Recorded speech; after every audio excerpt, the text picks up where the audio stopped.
We met in high school, and Sandy and I didn't go to the same schools, but we fell in love, got married young, and started our family.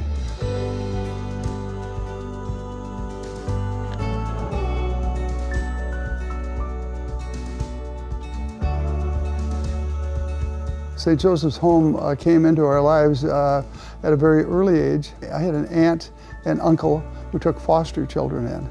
And one of the gals who was a foster child stayed with my aunt and uncle for several years, so we got to know her pretty well. She had two brothers that lived at St. Joseph's Home.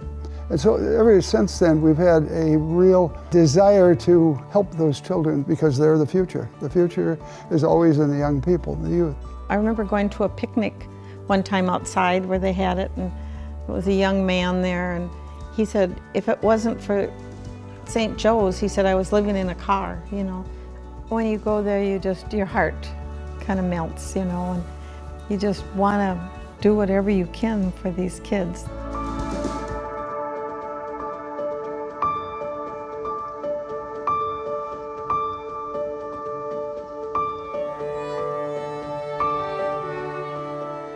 Pat and Sandy have been incredible, committed, compassionate supporters of our work here at St. Joe's. Those kids who come through our door who don't know what's going on, and they've lived through a lot, and our job is to be responsive and caring, and Pat and Sandy help us do that. A lot of people on this earth that don't have what we've been gifted with, and that we have to share it.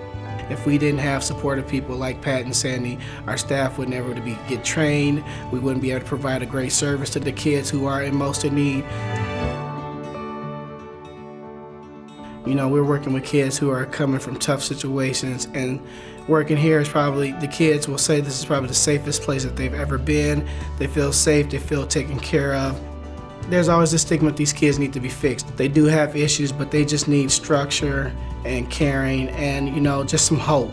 If we can help give them the facilities, the ability to be the best and the best they can possibly be, whatever that is, that's what we're looking for. I know people often say it takes a village to raise a child, but let me tell you about the village that they're raising. In the last 2 years, we've seen and worked with more than 2,000 kids here at St. Joe's.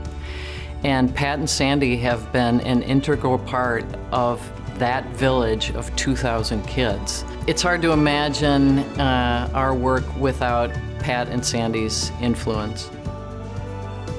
Catholic Charities does what Jesus asked us to do, and that's love our neighbors and to take care of the poor, to take care of the needy. We love the children. We want them to have opportunities and to be the best that they can be. Amen.